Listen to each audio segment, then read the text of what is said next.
The biggest challenge for me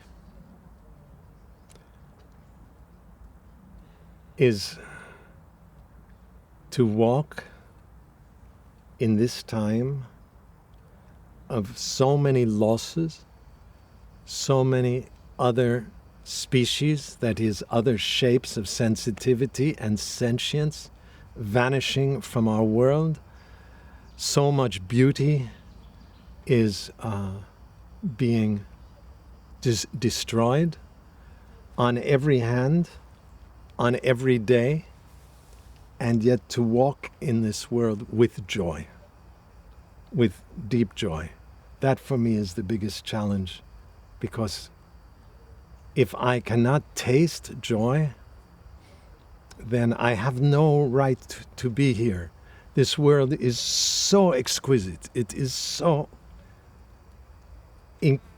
incredibly magic that if we are not ecstatic every day for some good part of the day, then we are missing something that is essential to the human organism.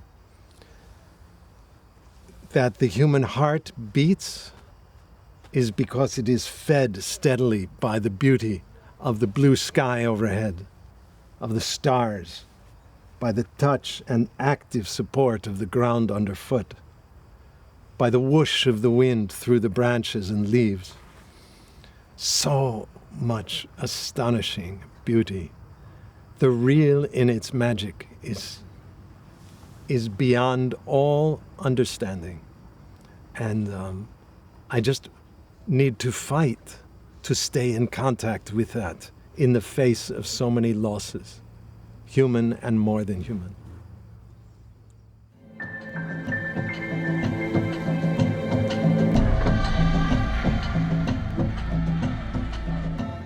First, I should say,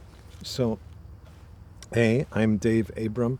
So I am a cultural ecologist, which kind of combines anthropology and ecology. And I am a philosopher, or what some people call a geo-philosopher. And as I have said at this wonderful gathering, my particular fascination are two. First, with the ecology of perception, or what we could call the ecology of sensory experience, the way that the activity of our animal senses, of our eyes, of our ears, of our skin, of our nostrils, that this activity binds our individual nervous system into the encompassing ecosystem, wherever we find ourselves. But I am also, too, interested in what we might call the ecology of language, how what we say so profoundly influences what we see, or what we hear, or even taste of the earth around us. Because I am convinced that there are ways of speaking that many of us have inherited from the very goofy civilization into which we were educated, ways of speaking that actually frustrate and stifle that instinctive rapport between our animal body and the flesh of the living land. But I am just as convinced that there are other ways of speaking otherwise, that can enhance and encourage that spontaneous reciprocity between our animal senses and the animate earth. And I am always looking for such ways of speaking otherwise. So I'm looking always through a sensorial lens, a perceptual perspective.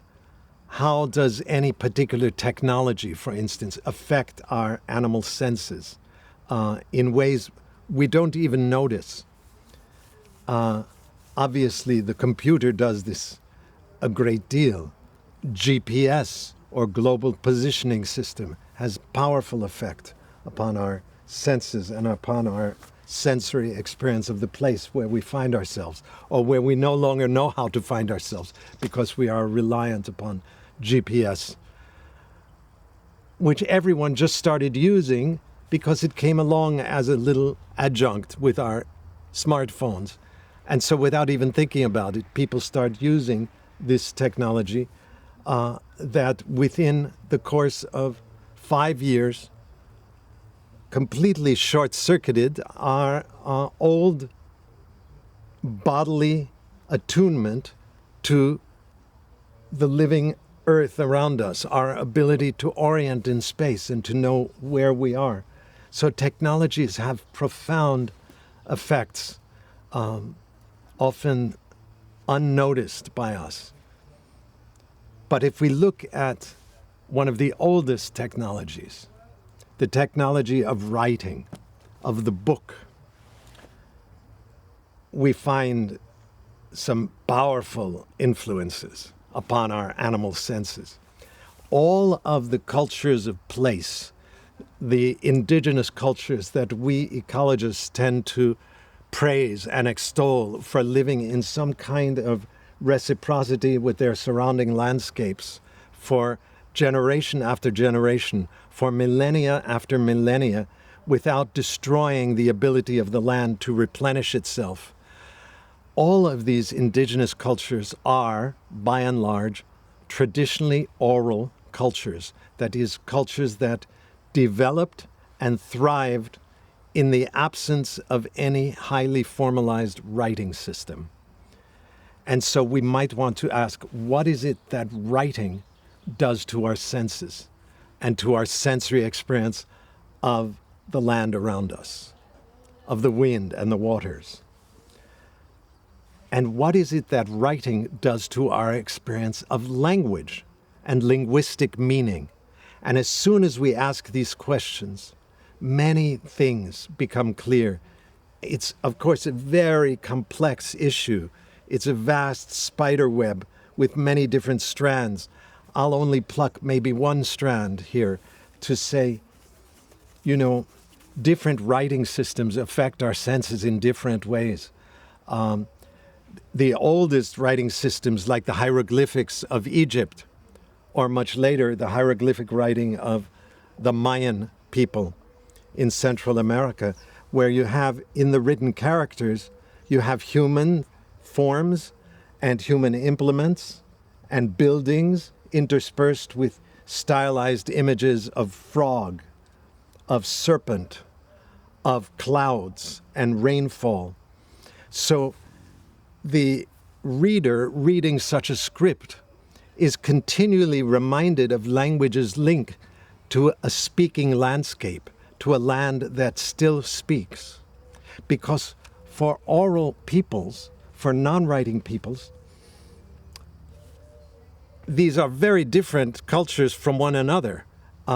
If we speak of the Hopi people of the desert southwest of North America, near where I live, or we speak of the Lakota people of the plains, or the Kwakwakwa people of the far northwest, or the Sami people of northern Scandinavia, or the Ogoni people of Nigeria, or the Pitjantjara of central Australia. Each of these cultures is so outrageously different from each of the others, and yet they have these few commonalities. One is that for them, everything is alive. They refuse to make a sheer divide between that which is animate and that which is inanimate. Rather, everything is animate. Everything moves. It's just some things move much slower than other things, like the ground underneath us. And yet it still moves. And also, this common sensibility that everything speaks, that all things are expressive, even though most things don't speak in words. They speak in the cricket rhythms we hear in the background. They speak in the wind blustering through the trees and the branches, or the splashing speech of waves on the beach. So everything speaks. With a hieroglyphic writing system, because there are many images drawn from other animals and from plants, from trees, when you read such a script, you're reminded of language's link to a speaking landscape. Even the much more complex ideographic writing system of China. Again, you have characters stylistically drawn from human implements and human persons themselves, interspersed with sunrise, with the moon, with rice and the flavors of rice rising like smoke, other animals. So again, the reader reading such a script, it's like the written characters function like windows opening onto the more than human world that still is filled with expressiveness and meaning. With an alphabet, it's very different. With an alphabet, for the first time, we look at the letter B and we go B. We look at the letter C, we go K. The letter D, we go D. That is, the letters no longer function as windows opening onto the wider landscape. They begin to work as mirrors, reflecting the human face back upon itself. I see the letter M, I go, So instead of peering out into a more than human community of beings, I find myself in a hall of mirrors. This is a big change.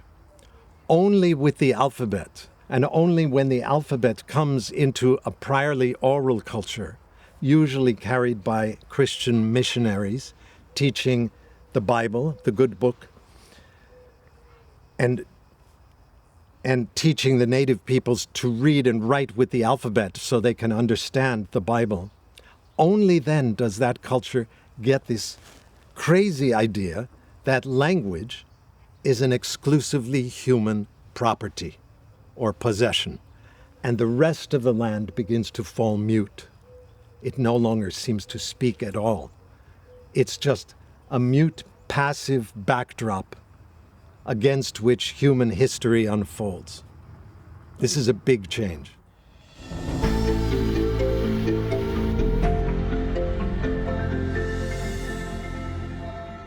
Well, I imagine we are all, by virtue of being alive, we are instinctively empathic. And because we are an animal that lost much of our fur, so our skin is almost completely exposed to the world. We feel things. We are exposed to other beings, to apple trees, to a wolf walking past. We feel the world quite instinctively because in some very obvious, plain sense, I am a variation. My body is a variation of every other body that I meet, a variation of that apple tree, who also is breathing of the same air, although the apple tree, unlike me, is drinking with its roots. So it's slurping up water all the time with its roots and rootlets and taking them up into the trunk. Meanwhile, with its leaves, it's drinking the sunlight, eating the sunlight really, and drawing that fire into the branches to merge with the water to make sugars, to make flesh, in the course of which they breathe out oxygen, which is the very ingredient all us animals need for our respiratory metabolism. And we inhale some of this oxygen, oxygenated atmosphere, this invisible elixir, and we alchemize it within our lungs and distribute it throughout our muscles and our limbs, and then we breathe it out, transformed, now infused with carbon dioxide, which is the very ingredient that all the plants need for their photosynthetic metabolism. So what we animals breathe out, all the plants breathe in. What all the plants breathe out, all us animals breathe in. I mean, talk about reciprocity. This ensures a basic empathy in our flesh because we are not separate from the body of the world. We are completely interdependent with these other living beings. There'd be no air for us to breathe without these plants. So, in a sense, my body is an extension of the plant's body, and the plant is an extension of my body. So it's quite natural that we feel one another. Our lives are so intimately entwined and engaged. But some people, some human beings, seem to have a kind of extra empathic quality. In the modern moment, at this time in the world, it's a bit of a curse. If you feel things so easily, so sympathetically, you feel what others feel. If your nervous system is so porous, you actually pick up all too easily what other nervous systems feel, other nervous systems that are shaped just like your own, other human nervous systems. So other people percolate through you. You feel somebody comes in the room all excited because she just got a raise, and you're talking to someone else in the corner, but you start feeling excited. Or someone else comes in the room dejected because he just lost his girlfriend. And you're not even looking at him. You're over here talking with a group of people, but you start feeling kind of dejected, sad, without quite knowing why, because others percolate through you. And in a culture or a civilization like ours that thinks that only humans are really awake and aware, this capacity is not really good for anything, and it just gets you in trouble. Already in elementary school, you start being classified as learning disabled, dyslexic, autistic, on the spectrum, this, that, various categories. And by the time you're in your early teens, you are perhaps beginning to get locked up in prison, or you are being locked up in psychiatric hospitals because you are crazy or seen as mad, or you lock yourself up and then you wake up 30 years later and you wonder, where have I been all my life? I locked away what was so central to my heart and my soul. But in a healthy culture, in a culture worthy of the name culture, in a culture that knows that not humans, but everything is alive and awake and aware. Even the stones and the ground and the wind and the river.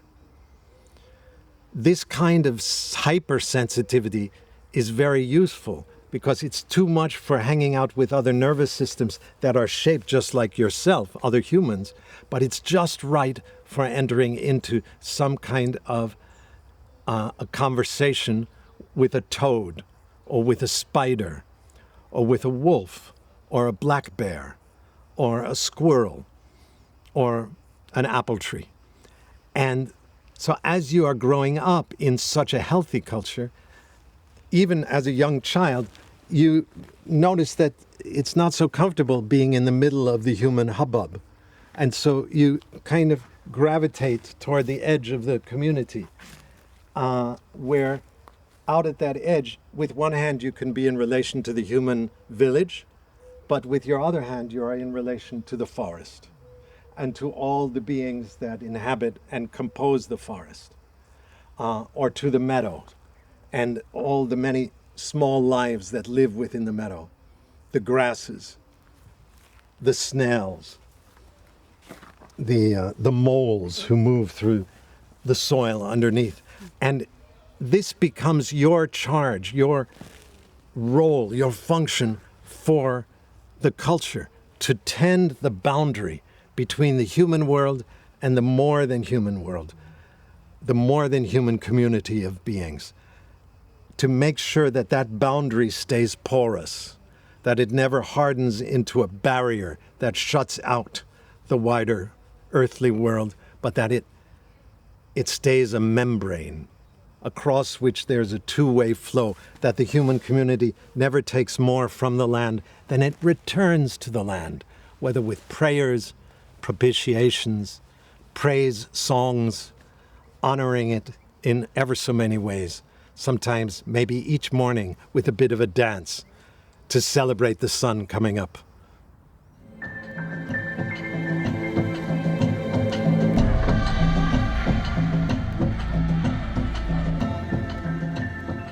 Well, one, I don't think it is possible to completely lose one's empathy, because if we lost it, our heart would stop beating and we would lay down and die, because the ground is still feeding that pulse within our chest. The sunlight and the blue sky is feeding us through our eyes. The cricket rhythms feeding us through our ears. We live by virtue of this food, and it's a kind of feeling, this nourishment that comes from things. But yes, it's possible to cover over and to lose the spontaneous awareness of this empathy, that it becomes unconscious. So you ask a big question: how to educate for that, how to make space for that.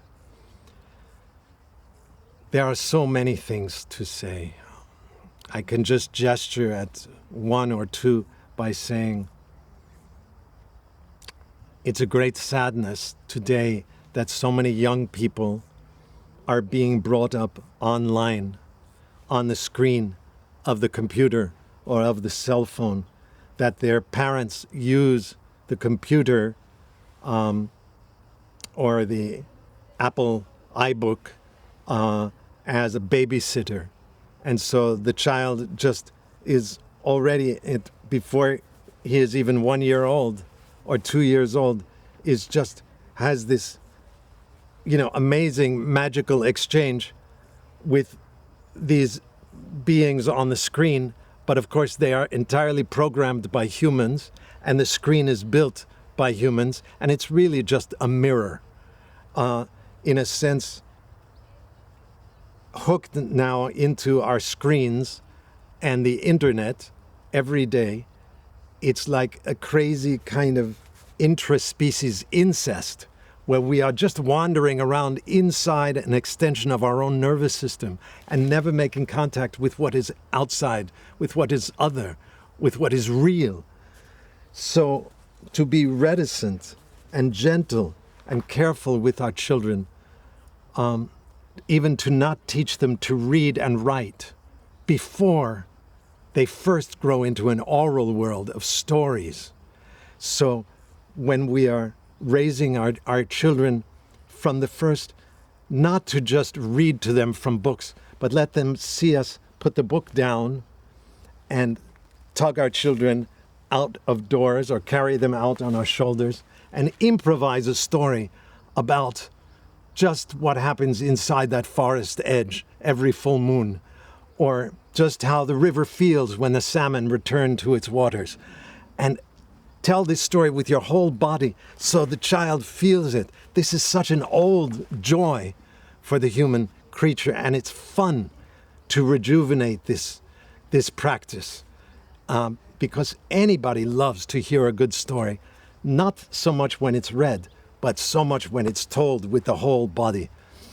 And then once a child learns stories and knows what it is to live inside a storied world, then teach the magic of reading and writing. And for some children, this may come earlier, at 4 or 5. For others, it won't come till they are 6, till they are 7 or 8. For others, when they are 11 or later. That's good, because we are all so different. So that's one clue, that just of the so many things one can say. But the other that connects to it, so I think of it immediately, is the practice of rejuvenating oral culture, replenishing the culture of face-to-face and face-to-place storytelling, with all that entails. That is, learning as adults, when we gather with one another, how to tell stories once again with our whole bodies, and but stories about things that happened in this land, or a dream that came to me last night about that area in the meadow. So let's all go out there and I will act out the story a bit. But sometimes there are really important things that happen when a dam is demolished and taken down so the river can flow free again. We have to story this up so that we remember the momentous importance of this, and we gather people for the telling at the river, and we tell the story, and perhaps someone has, or two people or three have written different songs about it, and we sing those songs, and perhaps someone has devised a dance that we all do together, or maybe some masks, salmon masks, because now the salmon can make their way back upstream or downstream easily, and we dance the salmon dance. Replenishing oral culture is, for me, an essential tool or strategy for the re-inhabitation of our earth, for our own re-indigenation. And I'm not saying to replenish storytelling to the exclusion of writing and reading. I am, after all, a writer, and I love the written word. I am a creature of literature. Nor am I saying we should do this to the exclusion of the internet, or that we should take our computers down to the dump and shoot them. They're not going away anytime very soon. But what I'm suggesting is that underneath the globalized culture of the internet and underneath the cosmopolitan culture of books and reading, that we need to replenish the soil in which those more abstract layers of culture, which are also abstract layers of the self, the cosmopolitan self that dialogues with people from other places but other times through the books, but also the globalized self who now logs on and speaks through Zoom to people on the other side of the world. But these are relatively bodiless aspects of ourselves, and they are really placeless. Oral culture is the soil in which literate culture must be rooted, and it is the soil in which the internet culture also must draw water steadily. And oral culture is always bodily, it's always local.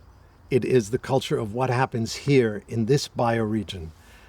What are the plants we eat here, and we know how to harvest them, and which ones are poisonous, and how to detoxify the poisonous parts of these plants when preparing them as foods, and how to find particular animals in the right season and learn from them and listen to their voices, and perhaps apprentice ourselves to some of these local animals to learn their ways. This is the way of oral culture, and it is inherently animistic. From the get-go, it cannot help but be animistic. That is, it cannot help but feel like not just humans, but all the other animals, and all the plants, and the winds, and the waters, and the clouds, and the ground, and the stones are all animate, alive, filled with vitality, each with its own pulse, its own way of dancing into the present moment. And yet each thing is experiencing the world in its own unique way, which is very different from me. And so I need to really learn to witness, to observe, to listen. Who are you? To ask of the other. Who are you? Maybe I want to apprentice myself to the spider, to learn what is its experience of the same world that I inhabit, but from a very different angle and perspective.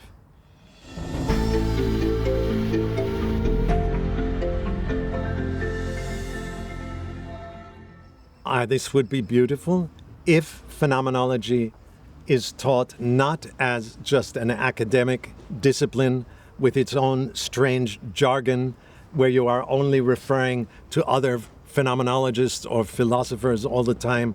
No, phenomenology originates as the study of direct experience, felt experience, the way the human body, with its animal senses awake, tastes the world, the way the world shows itself to the human animal through our senses, rather than through the mind and through our conceptions.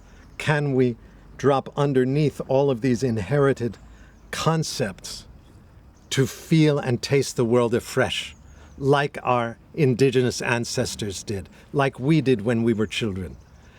This is the work of phenomenology, and yes, it would be lovely if we teach it, but we don't have to call it phenomenology.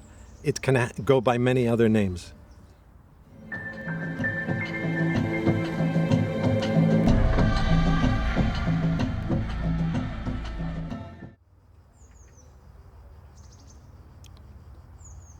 This world is so beyond beautiful. Earth, our more than mother, brings us so many wonders at every moment. It's easy to take them for granted and not notice them consciously. So the practice is just to not wake up in the morning and immediately start dialoguing with your screens or your concepts, but to just step outside with a fresh pleasure at just the color of the sky. I mean, the color of the sky right here today is such a vivid blue. Wow! You would think that since we evolved under this sky over millions of years, it would by now be a kind of washed out color for us, entirely neutral, some kind of gray. But it's not. It's this very non-neutral, vivid color that brings such feelings of wonder and joy for each of us. There is so much pleasure, the active support of the ground that supports us every day. With every footfall we come in contact with this flesh, who we learn from phenomenology that to touch the world, we don't touch the world as a mind, we touch it as a body. That I touch the bark of a tree, I am also not just feeling the tree, I am feeling the tree touching me back. There is this reciprocity to the sense of touch. So when I'm walking upon the ground, I'm not just feeling the ground beneath my steps, I'm feeling the ground feeling me. There's already that reciprocity there, that empathy there. How does that affect how I walk? Well, if I take off my shoes or my artificial hooves now and then and walk barefoot, it slows me down tremendously. And it's like a dialogue between my body and the ground underfoot. There is joy to be had at every moment of the day and of the night, and the night when we are dreaming. But something I tried to just suggest over there is that, yes, we live now in a world of wounds, of losses, of so many breakages and fragmentation, and so many other species disappearing from our world, even as we sit here speaking. And this dove is cooing in agreement that it's sad, it's painful. But I think we must not be afraid of this grief, that grief is a necessary ingredient in joy. People say, grief is, you have to balance the joy with some grief. No. Joy is not joy without the grief tones inside it. Maybe it is happiness, a kind of nice, light happiness. But as soon as there are those grief tones, like those of the mourning dove, that happiness transforms to something like joy. It's the j in the beginning of the word joy. It's that friction. That's the grief. It is a part of joy. It is what makes a landscape not just pretty, but beautiful, is that there are shadows. That there are shadows, predation, loss, difficulty. That's what makes it really beautiful. So that's what I would say.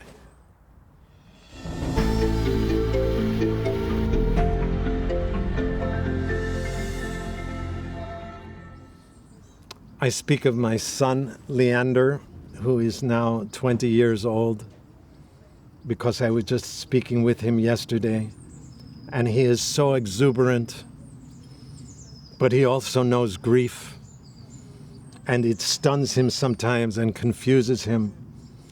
But just the wonder of this relationship for me is so tender.